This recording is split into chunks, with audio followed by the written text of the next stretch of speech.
All right, guys, welcome back to part two of the Your Future Endeavors Wrestling Podcast. I'm Diavolo. Um, like in the previous part, Lunchbox is not with us this week. He is recovering from an illness. Wish him all the best. Hope he gets better soon.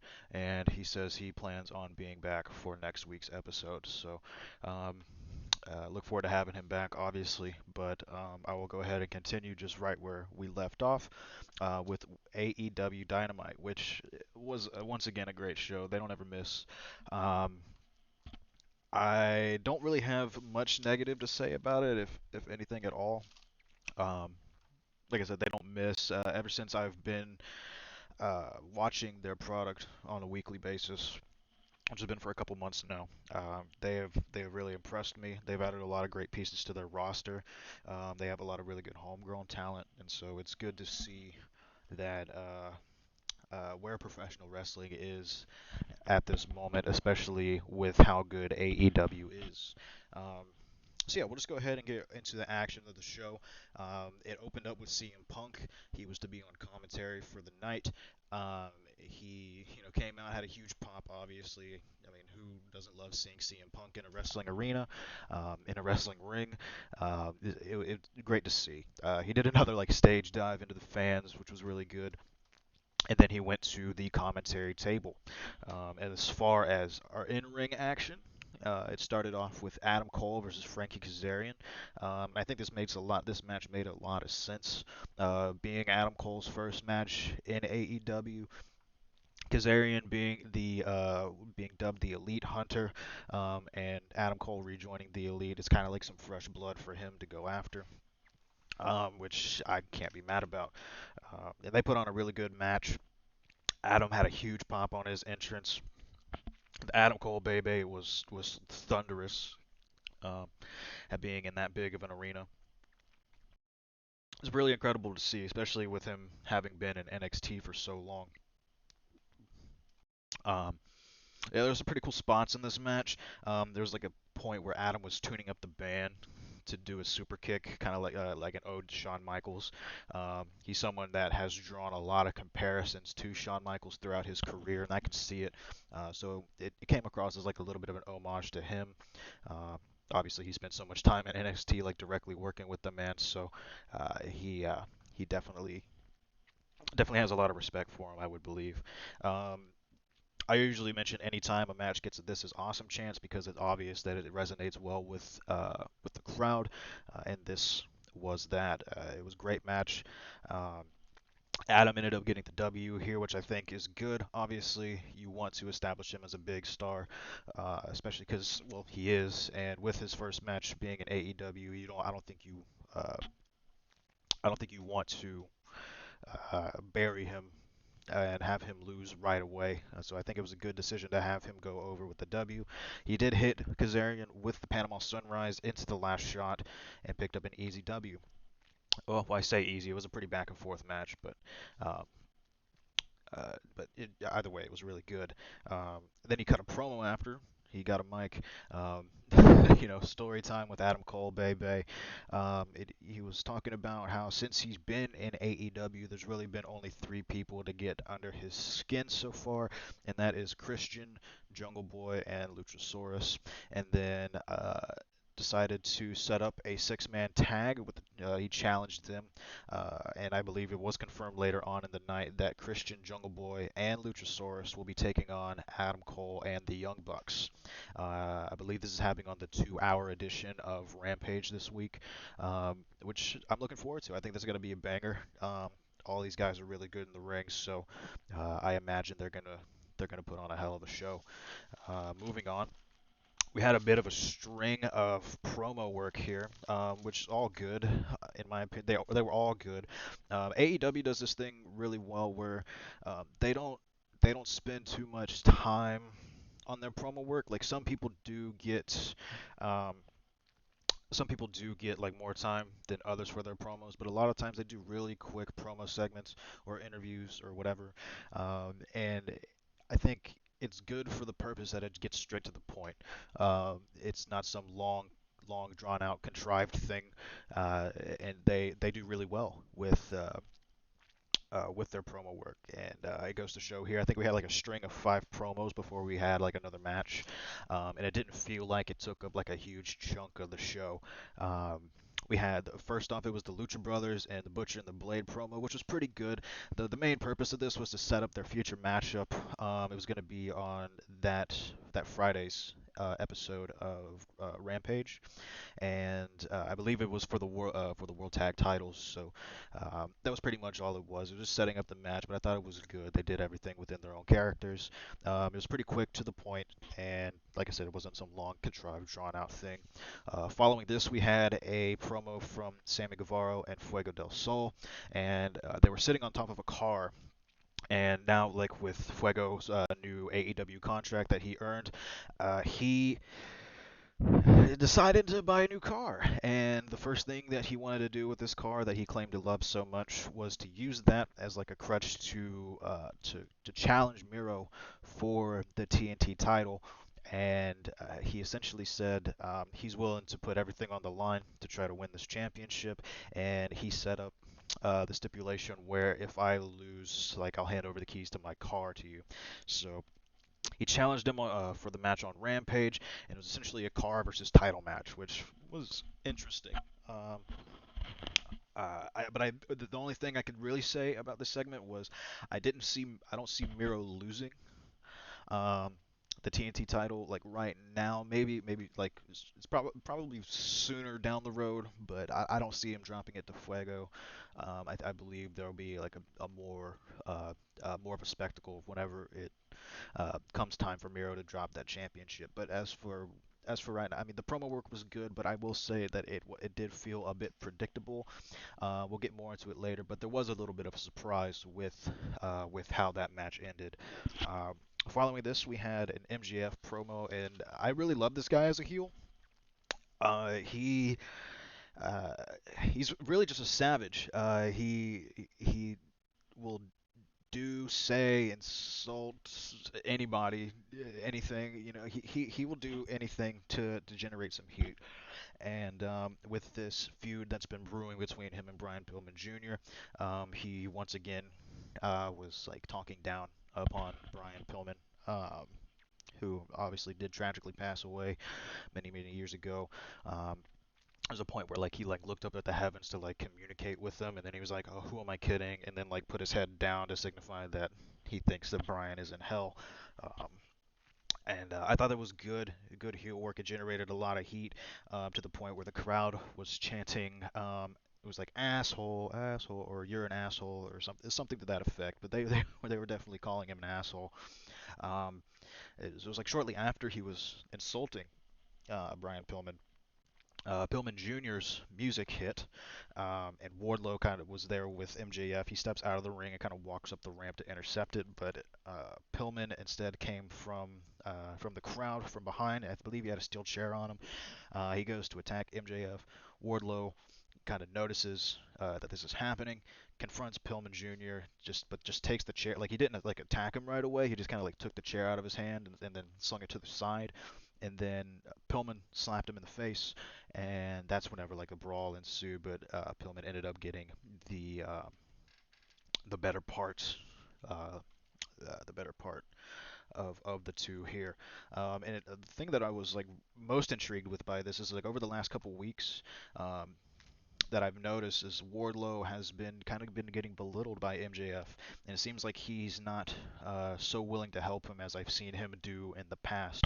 So I think they're kind of slow burning this breakup between them, and I really like to see whenever that finally explodes, because obviously Wardlow is not going to sit around and take that shit forever.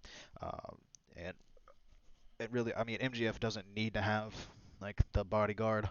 Obviously, he's like in his own stable and stuff, but he doesn't need to have like the bodyguard in Wardlow. I think he's good enough on his own. So maybe whenever they do break up, Wardlow can get like a solid singles push and maybe become like a big like monster like big baby face type of character. But yeah, I'm interested to see where it goes, and hopefully they strike gold with it. Normally they do. Following this, like I said, we did have a long string of promos here. Pillman Jr. Was talking, I believe, was an interview with JR. It was like essentially like talking about his dad, talking about where he's from, saying that people from Cincinnati are badasses. and saying it's like, oh, you've never stepped into the ring with someone like me, and I'm really looking forward to seeing how the match goes. I believe that's going to be happening this week. I don't remember on what show, but I do believe that this is going to be happening this week, and I look forward to this as well. They, like I said, they've pretty much struck gold with everything that they've done that I've seen so far, at least in my opinion. And I believe they'll also do a good job with this match. Following up, we had probably the best out of the string of promos in my opinion.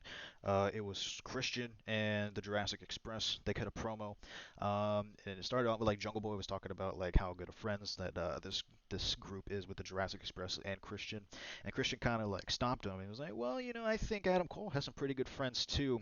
And then he just turned into a complete savage. He was just burn after burn. He essentially said something to the effect of like, uh, with friends like the Young Bucks who use they he has friends like the Young Bucks who use their executive vice president status in order to yank his ass out of developmental, which was a burn at him and at NXT towards WWE. Although it was a good burn, we gotta agree that Adam Cole did like he's probably the most successful, the greatest NXT superstar of all time. Um, Obviously, some people will debate that, but um, he he didn't deserve to be in developmental for so long. He should have had a good main roster run, even though they apparently wanted to turn him into a manager, which I think is bad. But um, he did really well in NXT, and there's no that's undeniable, undisputed, if you will. Um, and then he went on to say it was like to close out the promo. He was just like, "You're used to losing Wednesday Night Wars. Why not add Friday to the list also?" Which I thought was fucking hilarious. Because obviously AEW was winning that Wednesday Night War for many of the weeks. Um, and then that was probably one of the reasons they moved over to Tuesdays now. Um, but I digress. I thought this was probably well, that's one of my favorite parts of the show. Christian is really good on the mic, and he's proven since being in AEW and in Impact that he can still go. He's a good main event caliber talent. Obviously, being Impact World Champion. This, like I said, this was good, and I'm happy to see Christian having a lot of success over here. Following this, we had a tag team match. It was FTR versus Matt Sydal and Dante Martin. The biggest takeaway I had from this is Dante is incredibly like electric whenever he gets into the ring. The way he's able to move and fly around, I think is really good. He reminds me. He's almost like AEW's version of Ricochet to me. Like just like the way he flies around is like it's Ricochet-esque. Um, Not to take anything away from Dante Martin, it's just who he kind of reminds me of whenever he's in the ring. Um, but overall, this was a really good match. It was like a clash of styles. Obviously, Seidel and Martin being more of the high flyers, and FTR being more of like the technicians. The way that they meshed their styles in here, I thought was really good. I thought it was good also that FTR got a W, which it's always good to see them when they're one of my favorite tag teams. The match was really good. They had a really cool setup for I can't remember. Correct me if I'm wrong, but I believe they call their finisher now the Big Rig. I know it as the Shatter Machine whenever they were in the Revival in WWE. Um, but I think they call it the Big Rig, but they had like a really cool setup to hit the finish there. Dante Martin ended up taking the pin, and FTR got the W. Following this, we had another quick string of promos. It was Minoru Suzuki and Lance Archer, which I didn't know previously. They were like a tag team in Japan. I don't remember what the name of their team was or if they had one, but apparently they're a team. And Suzuki kind of felt disrespected that his music got cut early, saying that like he was at a disadvantage because his music got cut. He's like he wasn't prepared. He was in Cincinnati, which is like John Moxley's hometown, so it's like he was at a disadvantage. He didn't feel happy about that. And this was a good promo, and they essentially used this to call out John Moxley and Eddie Kingston for a tag team match, which I do believe is happening soon. Um, I thought this was good. Obviously, Minoru Suzuki is a fucking actual real life badass. So anytime to we get to see him in the ring is gonna be a treat. Um, so yeah, I look forward to seeing this. Following this, we had Malachi Black come out. He cut a promo. He uh, has an amazing entrance. It's just so captivating whenever he comes out to the ring. Uh, really good stuff here. He came out. He was like, "All the members of the House of Black, do please rise." And he said something to the effect of, "We have someone here wearing the enemy's colors," and pointed at, I believe her name is Rosario Dawson, who hosts a show with Cody Rhodes. I can't remember the name of the show. I've never seen it personally, but that's like his Cody Rhodes co-host on the show.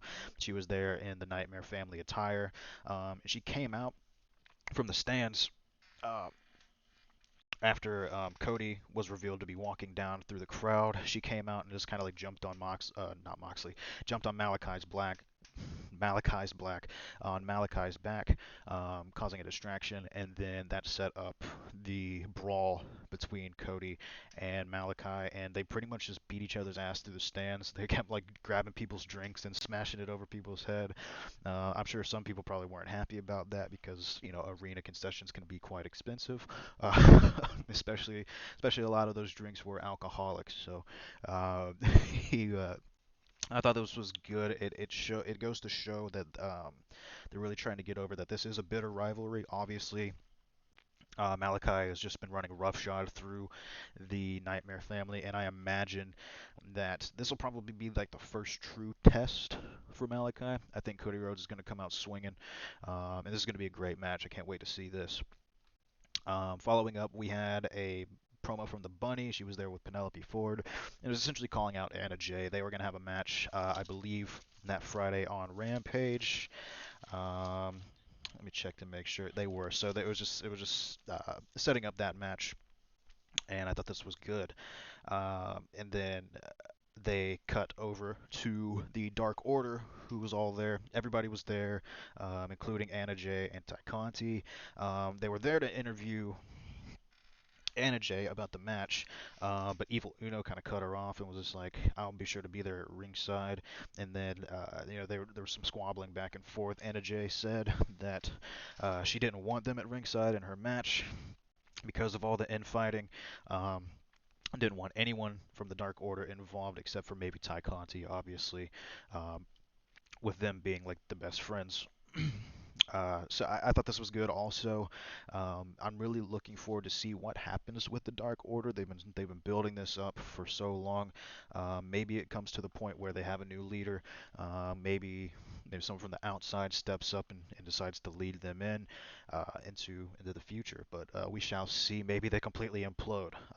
Not exactly sure the direction of this, but that's in this instance, it is really good to me because it could go any way, and they have a way of making the story captivating um, each week. Like I said, interested to see what happens with them. And then we had once again another promo. Um, there's Dan Lambert and America's Top Team, and like a bunch of like apparently there were like a bunch of MMA people um, in the ring with them. And Lambert was cutting a promo on everybody, just talking a bunch of shit like he normally does. Just just being a savage. He comes across as like more of a dickhead Paul Heyman. If I had to boil that description down into something, he's like Paul Heyman, just more of a dickhead. He's not so not so eloquent, but he is really good on the mic, and I think it's a good mouthpiece to have for that team.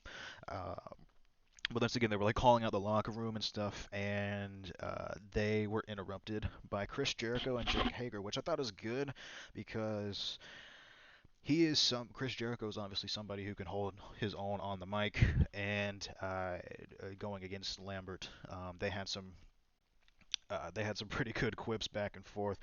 Uh, there's a part where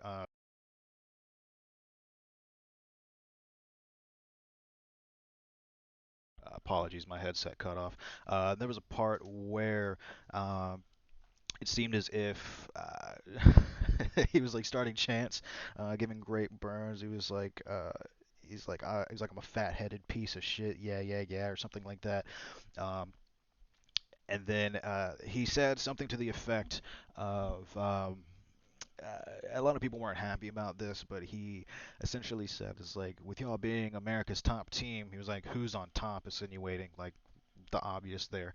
I saw a lot of people weren't happy about it, but to me, like I think it could have been a lot worse. I don't think it was like homophobic or anything.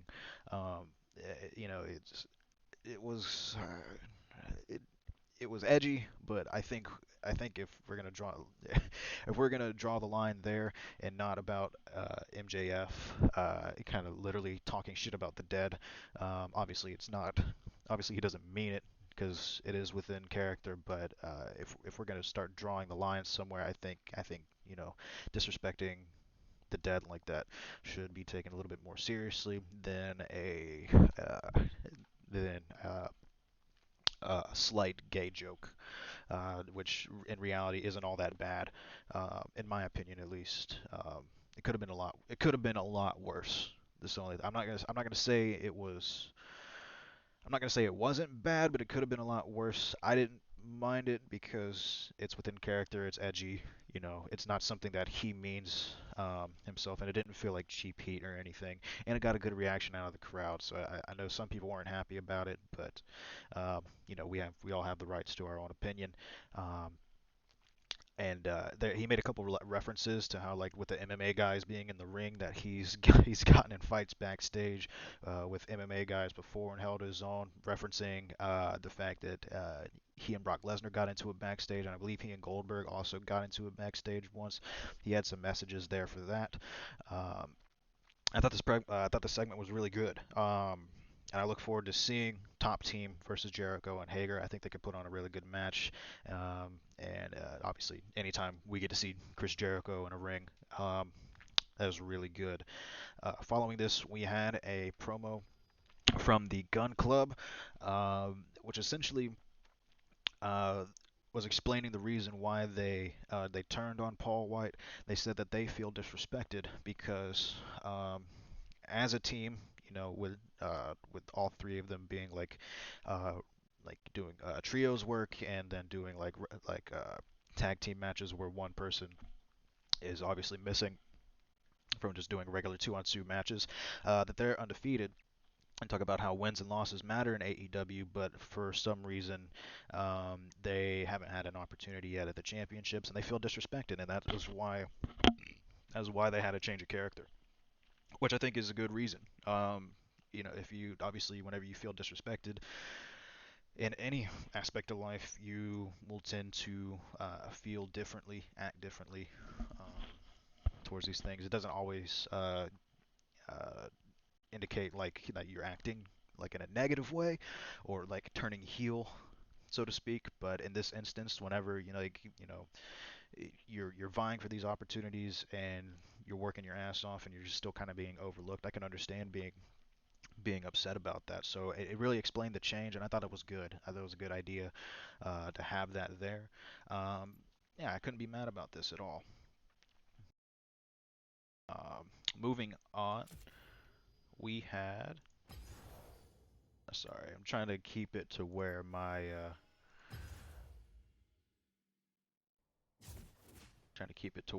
headset doesn't die anymore. Hopefully that's not too loud for you guys. I had to open up League of Legends for some background noise here.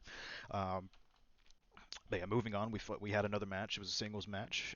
Jade Cargill versus legit Layla Hirsch, which I thought was really good. They really played on like the Cargill size difference to Layla, and she was still able to get a lot of her moves in. Cargill is incredibly strong, and they really played on their attributes in order to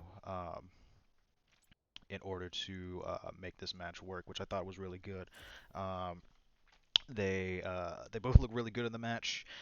Jade Cargill ended up picking up the W here, um, and I think she's probably like the next one in line for like a major push here, especially like after the fallout with Ruby Soho and Britt Baker happens. She probably will be one of the next people in line to get a title shot. So I'm looking forward to that because I think she's really good in the ring, and I'm looking forward to see where Layla goes after this. Also, what direction she goes because she was also she also impressed me a lot. Let's see, moving on. We had a promo from Andrade, which was great work. He was coming off incredibly intimidating. He was like, "Why are people interfering in my matches whenever I'm not asking for it? I'm the kingpin. I make the decisions." Really, just establishing himself. Um, he said to be like the kingpin, and he was really intimidating his assistant here, which I thought was good work. And yeah, nothing negative to say about this at all. I love Andrade. Can't wait to see him get back in the ring. Um, Next, we had a segment where CM Punk is on commentary. Obviously, they're sitting at the table, and Taz and Hook came out and confronted him. And Taz was like, "Why are you trying to take my job now? Why are you trying to take my job?" And CM Punk's like, "I'm not trying to take your fucking job, man. Like, what the hell are you talking about?" They got up and confronted him. Punk ended up taking the headset off, got up out of the chair from the desk, got up near Taz and Hook's face. They were slowly backing away. He kept walking towards them, and then that set up Powerhouse Hobbs to ambush him from behind. They ended up beating the hell out of him. There's like a choke slam onto the table. He didn't go through it, but it was a choke slam onto the table. And then CM Punk was then removed from commentary for the rest of the night. And there was obviously some storyline development here. We're going to get a match between Powerhouse Hobbs and CM Punk soon, I do imagine. So I'm looking forward to seeing that. I really like Hobbs. So um, next up, we had another promo. Um, he was essentially just calling out Darby Allin, saying it was like a follow up from Darby's promo. He was like, "I'm generic. I'm a piece of shit. You're goddamn right. I'm also the guy that handed you your first loss here in AEW." So they're really playing on that history there, and it just set up the match that was going to be following this, which obviously was Shawn Spears versus Darby Allin. There was a point where Spears went to the outside, got a towel, threw some water on it, rubbed the face paint off of Darby, which was like obviously like incredibly insulting, um, because that is like a part of his identity. That's like a way that he expresses himself. Um, and yeah, they had sorry, excuse me, they played on that. So it was just like there was like that was a huge way to disrespect Darby there. And another takeaway I had from this is I love Darby's suicide dive. I think he has probably one of the best suicide dives in the business because he just literally throws caution to the wind whenever he does it. He he he he looks like he's gonna hurt himself doing it, but he throws caution. Like I said, he throws caution to the wind. But obviously, he has not been hurt yet doing it, so hopefully that stays. Knock on wood. Hopefully it stays that way. But I love seeing it because it just looks so fucking brutal. But yeah, they had a really good match, man. Darby ended up picking up the W here, but one of the main talking points from this segment was that there was a bit of an ambush on Darby and Sting afterwards. FTR came out and um, helped to beat him down. Even Tully Blanchard came in with a chair and like hit Sting in the back, but it didn't like Sting no sold it. No sold it. Turned around. They ended up doing like the same spot where they tried to wipe the face paint off of him. I thought this was good also, man. They're really setting this up. Maybe we get a Tully Blanchard versus Sting match, which I mean, who'd have thought we would see that? But it seems like the odds are definitely not in Sting and Darby's favor. So I wonder if there's anyone who's going to step up and come to their side here, which do believe. I do believe we ended up getting. Um, or will end up getting at some point. I can't remember. I know that Santana and Ortiz had a part to play this week. I just can't remember exactly where that happened. It might have been on Rampage where that happened. Yeah, that's on Rampage where it happened. So maybe somebody evens the odds with them, and we see maybe like an eight-man tag or something down the road. But who knows? Who knows what will happen? Next up, Brian Danielson has a promo. He essentially just called out Kenny Omega, saying that he wants to fight the best. He's heard too much about how Kenny Omega is the best, and that's why he's here in AEW to wrestle the best. And eventually, obviously, with anytime you mention Kenny Omega, Don Callis is gonna come be a carny piece of shit and and interrupt. Sorry, I just love that line. Um, he interrupted. Came out with Kenny Omega. He essentially called Bryan a mark, like with all the fans around. Or like how all the fans are. There was some yes chants, piece of shit chants. Bryan was like cutting a lot of savage lines, but the main, like the meat and potatoes is this, is that Bryan officially challenged Kenny Omega to a match. Don Callis was trying to convince Kenny to say no, but Kenny did eventually say yes, which is great. I'm looking forward to this. This is going to be really good. Match of the year candidate already. They haven't even stepped in the ring yet. I believe this could be match of the year. If obviously if they do it right, but it's not going to be for the title either. It's just going to be a standalone one-on-one match because Bryan said eventually it'll be about the title. Right now it's just about kicking your ass. So I'm looking forward to this. I think it's going to be really good. So moving on, we had a couple more promos here. Miro had a promo where he was questioning Fuego's challenge, but he ended up accepting it. He had a line in here. He's like, "I'm gonna celebrate." He's like, "I don't need your car." He's like, "I'm gonna celebrate my victory with my God up high and my wife down low." Uh, which I mean, obviously, you know what that means. It was a really good promo segment. Miro has really come into his own in AEW, and I think WWE fucked up in letting this guy go because he's really talented in every aspect of the business. So um, once again, great stuff from there. Had nothing negative to say about it at all. Moving on, Matt Hardy was back there with HFO. Uh, and he just was essentially calling out Orange Cassidy, saying he's going to cut his hair, just going wild about it. It was nothing too crazy, nothing too special, but that's essentially like it's just furthering the feud with Orange Cassidy moving forward. And I'm looking forward to this, man. I think it's going to be good, and hopefully it delivers. We might end up seeing Matt Hardy go bald though, which is weird. I don't think I've ever seen him without hair, so um, that'll be interesting. Uh, but finally, it was time for our main event, which was John Moxley and Eddie Kingston versus 2.0, formerly known as Everrise in NXT, for any of you who don't know.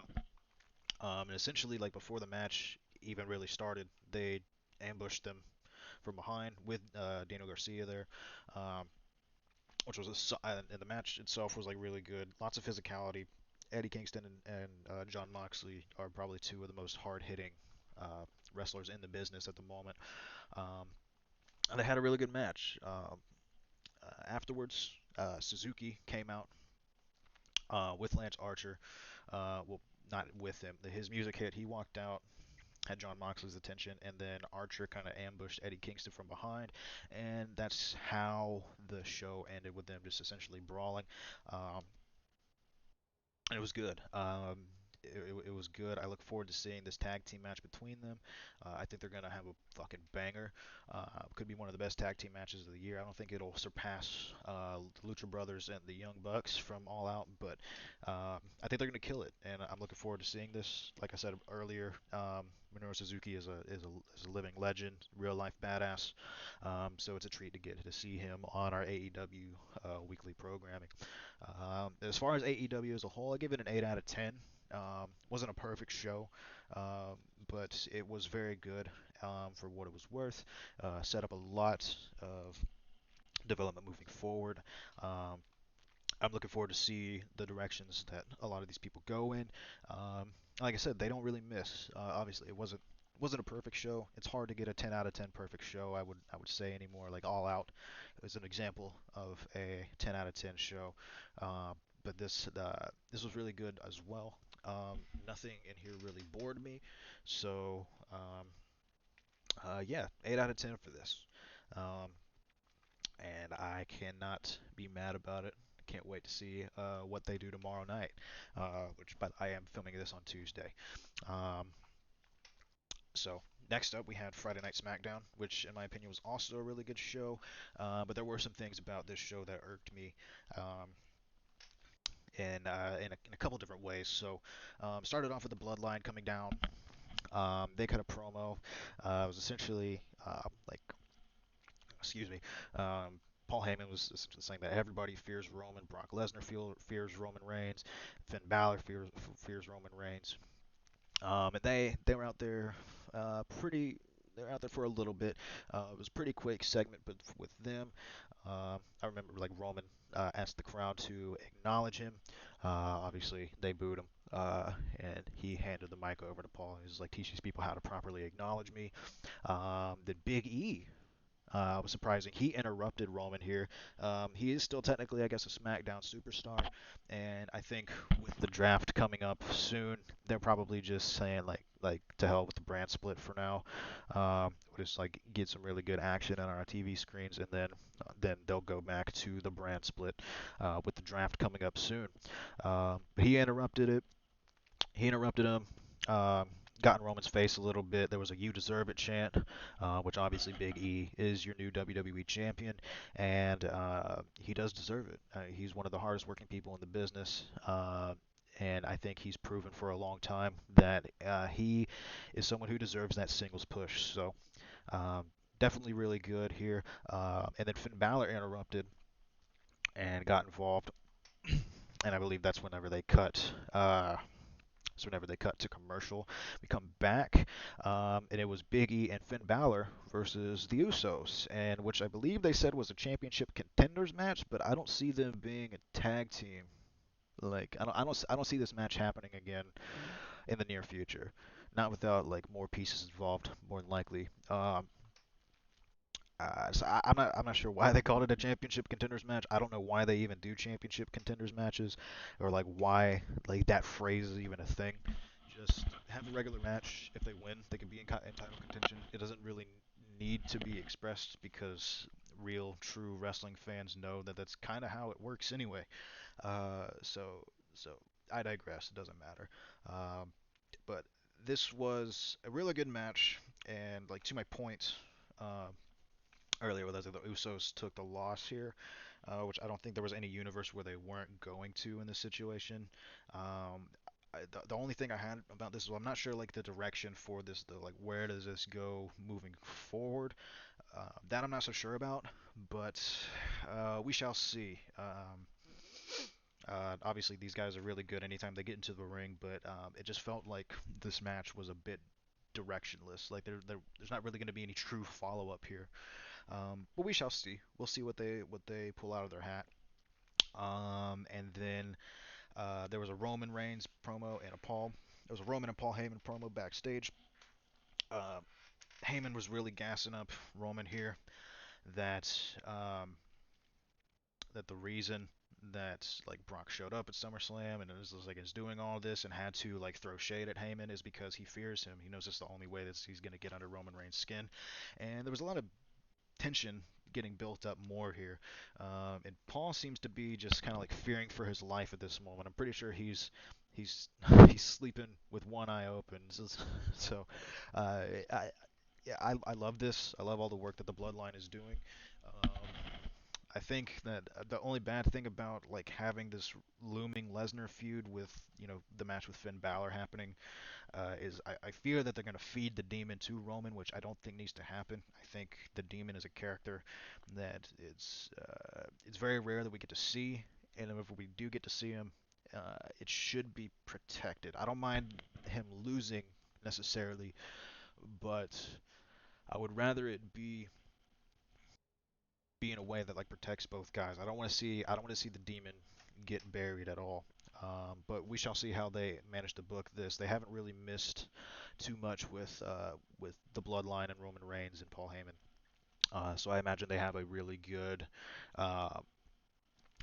good story set up for what's going to happen with that match. Yeah, moving on, we had Rick Boogs versus Robert Roode, and I was so for like the past like 3 weeks, Boogs has been like racking up wins over Dolph Ziggler in very quick fashion, and he pretty much did the same here to Robert Roode. It was a bit of a squash. It was probably like all of 2 minutes. Um, So I thought it was okay, but I don't know where do Rude and Ziggler go from here? Like, what is their direction? Um, they seemingly don't have one at the moment, so it's a bit it's a bit difficult to determine where they're going to go. Do they split the team? Do they try to like build their way back up through the tag team ranks and like challenge some other teams, try to get back some momentum? What is going to happen with these guys? So I'm not sure. It seems like their whole purpose the last month was to get squashed, and both these guys are really good in the ring. I don't think they really deserve to be squashed, but it's cool to see that they're giving Rick Boogs the chance to gain some momentum and get a push, and just have some momentum behind him, maybe propelling him into a championship scene further down the line. But I think one of the main talking point from this was Commander Aziz and Apollo Crews essentially ambushed Shinsuke Nakamura and Boogs, and Apollo was like, "You're a disgrace to the Intercontinental Championship." He demanded a rematch. I can't. I don't know how many times Shinsuke and Apollo have gone at it the over the last couple months while Nakamura he did win the title off of Apollo. Um, so I'm not mad to see them be in a match. The only problem is we've seen it a lot already, and I think that I don't think it's going to be good for Apollo because I don't see them taking the title off of Shinsuke anytime soon. I mean, they could put it back on Apollo. We'll see what happens here, but um, as of right now, I fear that Apollo is going to get like the shit into the stick of this because say if he does lose this Intercontinental Championship match, where does he go? What happens with him and Aziz? Do they go into the tag team scene? Where do they go? And that seemed to be like a reoccurring thing throughout the show here. Is just like what is the direction here? So we are getting a rematch between them. I think the match will be good. I think I would rather see somebody else in that spot. Maybe you could put Corbin in there. Well, he's kind of got a feud going with KO, but there's other people on the roster that they could utilize. Not mad about Apollo uh, getting a championship match, but I would rather have seen him like earn it rather than just demand a rematch. Rematches are like a huge negative factor in WWE. We get a lot of rematches, and it's not always good. It's not always bad. I just hope that there's some direction for both parties here moving forward. Um, but yeah, following this, we had a promo from KO, which was obviously really good. Anytime KO can get on the mic, uh, it's golden to me. He's a really good talker. Um, and it was setting up his match with Corbin that was going to be happening next, which ended up actually not happening because KO's music hits, he goes down to the ring, and Corbin just ambushed him from behind, and the match never even started. So he just ran down, beat the shit out of him. KO was laying there in a heap, and I thought this was a waste. It felt like a waste of a segment. Um, Obviously, I guess there's like a little bit of storyline development here. It's going to become probably going to be a bit more of a bitter rivalry. Obviously, KO went out of his way to try to help Corbin, ended up biting him in the ass. Now he's got to set the record straight here. So maybe we get a matchup between, like it's actual one-on-one matchup between them soon. Maybe it's Extreme Rules, but we shall see. Yeah, like I said, I thought this was kind of a waste of segment because it just it, I don't know. I just to me it was a waste because I feel like we could have done better with actually having a match between them, and maybe Corbin used some underhanded tactics to get a victory over him, which could have inevitably made the feud a little bit more bitter. But we shall see the direction here. I'm hoping it's a good direction. And to my point, that's kind of been the theme of the show for me is like confusion about the direction of where a lot of these feuds and a lot of these matches, a lot of these superstars are going. Um, but yeah, next up we had a couple promos here. Um, it was Paul Heyman backstage. He was interrupted or surprised, startled by Caleb Braxton again. Um, and it was really good. He was just like so pissed that she keeps doing this. Um, and then the interview with her ends rather. Biggie interrupts him um, and was talking about Roman. He was just like, "Well, I'll see your boy at Survivor Series," and then got ambushed from behind by the Usos, and they were talking a lot of shit. He was just, it's like, "This ain't Monday, bro. This ain't Monday." And they left him in a heap, laying there. There's obviously being some tension built up between Roman and Big E, so maybe we will see that match happen um, at Survivor Series. Who knows? But looking forward to it when it does. And we did get a little bit of a taste of what they can do um, last night. I'm not going to spoil it. That'll be for this week's show, but or next week's show rather. But yeah, so we got a little bit of a taste. Maybe we will see what happens when Survivor Series rolls around if they are both still champions. Like I said, we shall see. Following this, like I said, there was a string of promos. Seth Rollins came down to the ring and he appeared to be distraught, and he really does this really well where he just like does something really fucked up and he's like, oh shit, like did I just fucking kill this guy? Like he looked to be upset. And he said he took some time to think about it and then essentially blamed the crowd and Edge. He was like, what did you think was gonna happen? um, he essentially was like, I'm not done with you, Edge. He asked, is Edge even capable of getting back into the ring? And when he does, that the feud's not over. So we're going to probably get the trilogy, the rubber match, rather. Um, or also, I thought this was good. Rollins is a great promo. Really good in the ring, also. The way that he played on emotions here, where he appeared distraught. He seemed like to be uh, regretful for some of the things that he did. Turned out that he wasn't at all. Ended up turning that emotion into blaming the fans and Edge, saying that you wanting him back caused me to break this man's neck again. Um, Obviously, that's just a work. Edge is not actually injured, at least to my knowledge. But yeah, he asked if he was capable of getting back in the ring and said he wasn't done with him. And we are probably going to get that third match soon, maybe at Extreme Rules. Not exactly sure when, but we shall see. Following this, we had a Becky promo backstage where she was like, "Oh yeah, this is Bianca's night, but I've never actually been to a homecoming," which Smackdown was in Bianca's hometown of Knoxville, Tennessee. She did go to the University of Tennessee. Was, I believe, a track and field star. So they had like that was going to be the main segment of the show, was her homecoming, so to speak. Um, and I thought this was good. It just set up the fact that Becky was going to be interrupting the homecoming. You're like, yeah, I've never been to a homecoming, so I'll have to check that out. And eventually she did, but we'll get into that in a second. Um, Next up was probably like the biggest like downer of the week for me. We got the match that we should have got last week with Zelina Vega, Carmella, and Tony Storm and Liv Morgan tag team match. Um, I would rather have seen this happen last week, where Zelina could have paid homage to her father on 9/11, who did tragically die in 9/11. Um, and with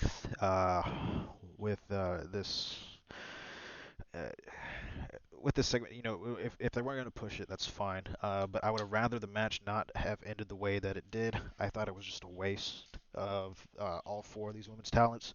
Um, I'll go ahead and get into what happened. So, um, match was quick, but like I said, like the main talking point will be the ending. Liv has this move where she's like a backbreaker thing, like in the corner, onto she does like onto her feet, and then uses her feet to push her opponent into the turnbuckle. And her opponent at this point was Carmella, who was in the match. She hit the turnbuckle and immediately sold the fact that she thought she broke her nose. She was like holding her nose like this. You could probably hear like the mic be really weird right now. But she was holding her nose, selling that her nose was broken, and then there was just a count out finish. And I was kind of upset about it because I felt like it was really disrespectful to cut the match last week, given like how important it was to Zelina Vega just to do a count out finish this week. I thought it was a huge disrespect to their talents, especially since we hadn't really seen Tony Storm get into a ring also in like since like what July or something since she debuted. So I thought this, I just didn't like this at all. And then obviously the walking away, Zelina and Carmella being they walking up the ramp. Liv got a mic, cut a promo, and essentially challenged Carmella to a match at Extreme Rules. What I think needs to happen, but after this match, we need to let these superstars uh, all go in a different direction. I think it's kind of been a little bit more drawn out than it should be. And I'd rather see Liv get into a new feud, whether it be Becky Lynch or somebody else, like a returning Sasha Banks maybe. Um, maybe even Zelina Vega, Tony Storm turns on her. There's a lot of possibilities. Or maybe Liv just gets drafted to Raw and she can have like a rocket strapped to her back there. Um, but yeah, we shall see what happens. But like I said, this was a real downer for me. It has really upset me that the fact that WWE did this, considering how important it was to Zelina last week, and the fact that all four of these women are really talented, and they just kind of disgraced that by having this count-out finish that really didn't set anything up other than a match at Extreme Rules, which I'm not mad about. I think it'll be a good one-on-one match, but I feel like there's a different way they could have set this up rather than doing the count-out finish. But I digress. Moving forward, we had Street Profits cutting a promo backstage where they're essentially just like, yeah, the Usos are going to lose the tag titles because Street Profits are up and they want the smoke. Just setting up the match with them. I believe it's happening at Extreme Rules, and we probably won't get a screwy finish there. Hopefully not. I don't see the Profits winning just yet, but I think the match is going to be really good. These are two of the best tag teams in the entire business, um, and I look forward to it. It's going to be great. Following this, we had a couple promos. It was Carmella and Zelina Vega backstage in the medical office, and Carmella just like opened her hands off her face and it revealed that her nose is actually fine. It's not broken. It's not hurt. Not injured at all. Um, it was just a pointless. So it just once again just like became pointless. But she did accept the match versus Liv. We are getting that at Extreme Rules, and that was essentially what all of this segment was for. Moving on, we had Finn Balor do a promo where he's essentially like explain the origins of the demon, talking about how it's inside of him, and whenever his emotions reach like their peak, that's whenever the demon comes out. And they had like a really cool edit on the transformation between regular Finn Balor, the Prince, to the Demon. Thought this was really good. Thought the edit was really cool. And it's gonna be great to see the Demon in the ring. That match with Roman is gonna fucking bang. Telling you what. Telling you what. Um, Next up, we had another promo. It was from Naomi, and Sonya Deville was backstage on the phone, and Naomi wasn't playing this week. They've kind of built this up. It might be leading to a Naomi Sonya Deville matchup, which would be pretty good. We haven't seen Sonya get in the ring since I believe it was SummerSlam last year, where she and Mandy Rose had that match. Um, and then she stepped away from WWE for a while for some personal reasons that were actually kind of scary. I think someone was stalking her, so she stepped away from the ring, and then when she came back, she's been in this authority figure position. But we forget that Sonya is an incredibly gifted wrestler also. And I think she's a bit of a decorated mixed martial artist fighter also. So so I'm looking forward to this. But yeah, Naomi wasn't playing. She confronted her about not being on the card. She was definitely more aggressive here, and it ended up like within kayfabe that she got fined for her actions against Sonya, which is just gonna make her blood boil even more. And I bet we will eventually see her join the Bloodline, probably sooner rather than later. Obviously, if they did that, it could extend their dominance over the brand. I don't know if we'll get it before the draft, but I believe it's going to happen soon. So look out for that. Following this, we had another rematch, which was Dominic versus Sami Zayn. Um, the only real like development with this is that Dominic has looked better each time in the ring against Sami. He's held his own much better. Even Sami in a WWE exclusive expressed this, said that Dominic was getting better. But like, and I agree with him here. He mentioned something that the one common denominator in all these losses uh, or is the fact that Rey Mysterio is unable to let his son do his thing. Like he's unable to let him get in the ring and work on his own and spread his wings and fly, which is something Ray said that he needed to do anyway. But he's not allowing him to do so. And I thought it was a good touch for him to say that because it was the truth. It was exactly what kind of happened in this match. Dominic came out on his own. Uh, and then Ray kind of walked down and got on commentary. He was not technically at ringside, but he was on commentary, and like he was playing the role of little league dad, which I believe was Pat McAfee that said that, which was actually like an incredibly good description. If you've ever been in a little league game or to any game at all, whether it be like a youth football game, basketball, baseball, whatever, there's usually always that parent there that thinks their kid should get more playing time, should be the star, even if he's not that good, or even if he is good, he's just out there just being a toxic piece of shit for no reason. I've seen it before playing sports as a kid, so it was definitely a great comparison. Uh, Dominic looked better this week, but once again, Sami Zayn picked up the W, and and they were really building up this tension between Dominic and Ray. I think at this point it's kind of undeniable that we're going to get that match eventually. I'm interested to see what happens with it. Um, Hopefully they do it well. I know this is not something that Ray really wanted to do.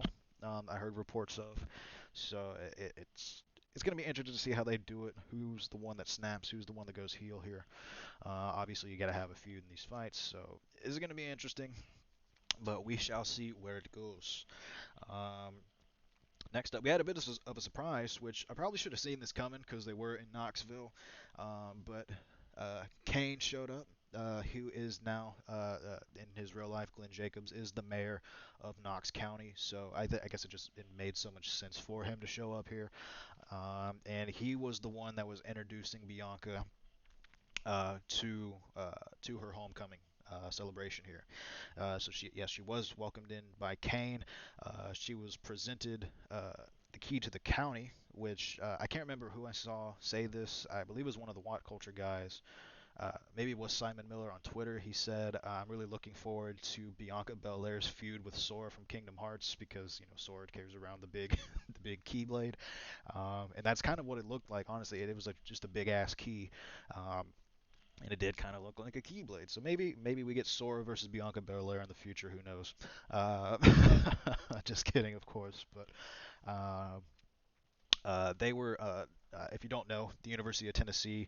Their fight song is called Rocky Top. Um, and they were doing the Rocky Top song, and Becky decided to make her interruption during Rocky Top and came out came out singing it in like this real degrading kind of way, which generated some heat. She got some boos here, and I thought it was good. Essentially, she came down. I was like, I've never been to a homecoming. He was like, oh, I'm not trying to steal your thunder, blah blah blah. I was like, yeah, yeah. I mean, you're not trying to, sure, whatever, but you are, definitely were. Um, Becky like extended her hand out to shake Bianca's hand.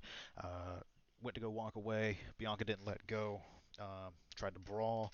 Uh, Bianca picked Becky up for a KOD, but then reversed it into the manhandle slam, and that's essentially how the show ended, with Becky standing on top uh, over Bianca in her hometown, which is going to be adding obviously a little bit more fuel to the fire for this match coming up at Extreme Rules this Sunday. Which I thought this segment was good. Not mad about it. I'm just interested to see what happens in the match because Becky has constantly had the upper hand on Bianca, and so where does it go? Like what? Like this is one segment was like the direction, uh, having like some confusion in the direction isn't really bad for me because Becky's obviously had the upper hand. Uh, if Bianca, if Bianca, goes over um, Becky, I think it would make a lot of sense. Um, or we could keep building the fact that Becky keeps getting the upper hand, whether it being like using underhanded tactics or whatever, just really trying to establish her heel character. I'm interested to see where this goes. I think their match is going to be really great, so yeah, looking forward to that. Um, as far as like the entire show, obviously there was like some huge downers for me. I gave it a 7 out of 10. Wasn't the best SmackDown of the year, wasn't the worst, but there was a lot of parts throughout the show that I wasn't necessarily a big fan of, and I thought they could do a little bit better with some things, especially with the Zelina, Carmella, Liv Morgan, and Tony Storm match. But overall, the show wasn't horrible. There was just some parts about it that um, was a bit of a downer to me, like I said. So yeah, 7 out of 10 for SmackDown this week. Not a bad show, and I'm looking forward to the go home show before Extreme Rules, what they set up there, and yeah, we'll see how that goes. Um, Last but not least, we had AEW Rampage, which since they have debuted this new show is pretty fucking good, man. They they don't have they don't have a lot of misses. I guess is just the best way. They're really good at what they're doing. It's like I said, like since the show has debuted, it's been really good. Really great moments happening throughout the show. They tie in Rampage with stuff on Dynamite. Dynamite gets tied in with stuff on Rampage, and it's really good seeing story development through the two shows. And we're getting a 2-hour Rampage this week. This one was the regular 1 hour. We're getting a 2-hour Rampage this week, which could be a test to see like can they hold up with doing a 2-hour show like this, which I think they can. They have a lot of people on the roster. They could use this to set up some new superstars, some new talent. Um, continue some storylines. We'll see how that goes, but I think this could be like a test to see if they can really maintain a solid Rampage show through a 2-hour mark, which I think they can. I don't think they're going to miss on that. Yeah, I'm looking forward to this, seeing where it goes, but that'll be this Friday. Talk about last Friday now. Opening match was the Butcher and the Blade versus the Lucha Brothers for the tag titles, which was a great match with an innovative finish. The main, obviously, anytime Ray Phoenix gets into a ring, you can expect some innovation, but he's definitely one of my favorite superstars to watch right now. But the main talking point for this with me was that HFO, like Matt Hardy, Butcher Blade, everybody, ambushed the Lucha Brothers after the match. The Lucha Brothers did end up picking the W up and retaining their titles. So they were getting ambushed by all of HFO here, and the people who came down to save them was Santana and Ortiz, which I noticed that AEW likes to do the save spot a lot, um, which I've heard some people talk negatively about, but I don't mind it because it kind of makes sense. Like you're not just gonna let people that you respect or like are in your stable just sit out there and be ambushed. Like that's something that they do play on a lot, but when you compare it to WWE, whose like main booking decisions are surprise roll-up finishes, distractions, and disqualifications, and countouts and shit like that, having a save at the end of a match or after a match is not that bad. It's not that bad to me. So yeah, so Santana and Ortiz came out and saved them. We'll probably end up getting like an 8-man tag or something here, or maybe Santana and Ortiz and the Lucha Brothers end up having a feud for the titles. I know Santana and Ortiz mentioned that they want to be in that spot. They want to be tag champions, and I can see that happening sometime down the road. Yeah, the segment was really good. Nothing really bad to say about it, and the match was great. Afterwards, we had a promo from Kenny Omega and Bryan Danielson. I believe Kenny Omega said something to the effect of like, "Oh, you were the underdog over there," mentioning being over there being WWE. Um, it's like we don't have room for underdogs over here. It was great stuff. They're both really good on the mic. It was just essentially just setting up their match that's going to be happening this week. Looking forward to it. I can't be mad about it. Moving on. It was the Bunny versus Anna Jay, which I thought the match was okay. The only thing I didn't like was like the roll up finish. it's just overused too much in pro wrestling. Uh, I'd rather see a finisher. Every time we see a roll-up finish, I think it just makes like having a finisher almost useless. Like if you're gonna if you're gonna roll people up every week, it just makes it feel like you like I said useless to have a finisher. But it's not something that AEW brings out a whole lot. I just didn't like it in this segment here. It was a quick match. There was an ambush afterwards. Ty Conti saved Anna Jay, once again another save spot, but Penelope Ford brought out some brass knuckles, got the upper hand by decking them both in the head, and that was essentially the whole segment. Um, but brass knuckles are cool. A little bit of an ode to William Regal. Can't deny that. So yeah, I thought it was okay. Like I said, the main thing I didn't like about this was the roll up finish. Could have been a lot better, uh, but yeah, it was okay, I guess. Uh, then we had a couple promos after this. There was a Powerhouse Hobbs promo, which was essentially it was very quick. It was just setting up his match with CM Punk, um, which I believe it might be happening this week. Can't remember. I haven't took a look at the full card, but I know it's happening soon. Um, Once again, next we had a Hardy promo where he was not happy about the way that the day has gone, or the night rather, has gone for HFO so far, with the Butcher and the Blade losing and the Bunny losing. Um, he was not happy about that, and he decided to take his anger out on a fan that was dressed up as Orange Cassidy, flipped him over the guardrail there, brought him into the ring and shaved his fucking head. Orange came down to try to save him. Obviously, they'd already shaved his head, and that was pretty much the end of the segment. I feel bad for the guy. Not everybody wants to go bald willingly, so uh, but I'm sure he was okay with it for the segment. So not a bad segment. This is uh, setting up the match further down the line between these two, and I'm pretty sure we're probably going to see Matt Hardy go bald, which not sure how I feel about that, but we shall see.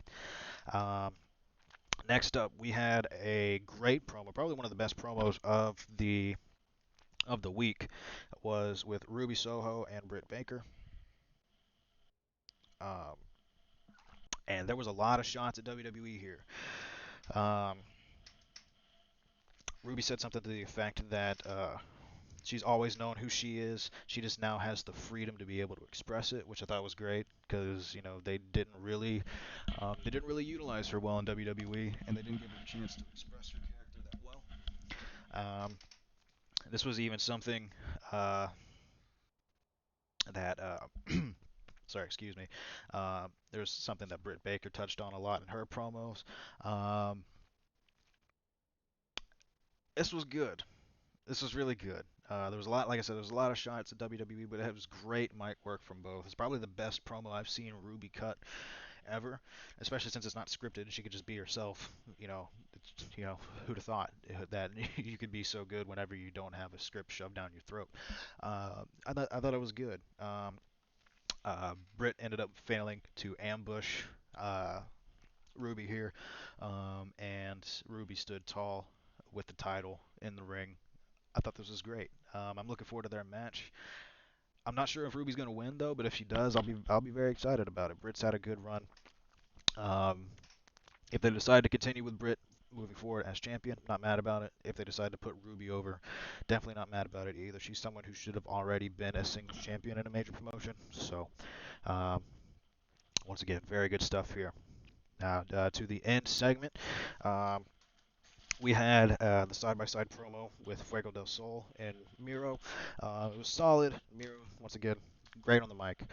It's just setting up the match for the main event, which was going to be for the TNT Championship, um, and that is what we got. The main thing to say about the match itself was the match was solid. Fuego got some offense in. Miro wasn't like entirely dominant, but I mean he was dominant, but he didn't uh, run roughshod through Fuego. But it was obvious it was a predictable match. Um, I knew Miro was going to win going into it. I didn't imagine him losing. Um, and he ended up getting the keys to the car of Fuego del Sol. And, well, instead of driving off into the sunset, he shoved the keys into his mouth, which was like an ultimate sign of disrespect, obviously. Um, and he like continued with an ambush after the match. He locked it, like he put the keys in his mouth, locked in game over, um, and was had that cinched in real hard. And then Sammy Guevara came out to save him, and uh, got some decent offense in on Miro. Um, Ended up the TNT title was left in the ring, and Sammy kind of picked it up, and it seems like that's going to be the next direction that they go in, which I'm not mad about. I think Sammy Guevara is definitely someone who deserves to be in a singles title contention. I don't think he's like um, I don't think he should be in the world championship scene just yet. Obviously, there's a lot of other guys that are going to be going through there, like Christian, probably possibly CM Punk down the line, um, Bryan Danielson. There's a lot of other people. Adam Page whenever he comes back, even Darby Allin could be in that spot. But I think if you want to test out how good Sammy Guevara could be as a solo champion, um, the TNT title was perfect, and I know eventually Miro will make that move on from the TNT title onto the World Championship picture. So I thought this was good, and if that's going to be the next challenger for Miro, I'm excited for it because Sammy's great in the ring, Miro's great in the ring, um, and this is going to be a good match. As far as Rampage, I give it a 9 out of 10. Thought it was good. The only real downer was like the roll up finish for me, but everything else was excellent. Um, and looking forward to see where they go next week with the 2 hour show. I think it's gonna be good, and I think it's gonna be a good test to see if they can manage a 2 hour Rampage, which I don't think they'll have a problem with at all. Um, so yeah, I thought this was a pretty good week of wrestling. Raw was actually pretty decent for once. NXT delivered in their new setup. Dynamite's always good, Rampage is always good, and Smackdown was pretty good also this week. So um, can't deny we had a pretty good solid week of wrestling here. Um, and yeah, excited about it. So I guess that's pretty much the end of it. Me and Lunchbox, just as a quick disclaimer, me and Lunchbox have talked a little bit about adding like a new segment to our podcast, or like a new show that we do weekly. So look out for that coming up in the future. Not sure when we will do that, but on top of having the weekly review show, we're going to do a show that's probably going to be talking around certain topics within wrestling. So yeah, look out for that in the future. And thank you guys for tuning in. If you did, catch us next week. And I appreciate you guys. Thank you very much. Peace out.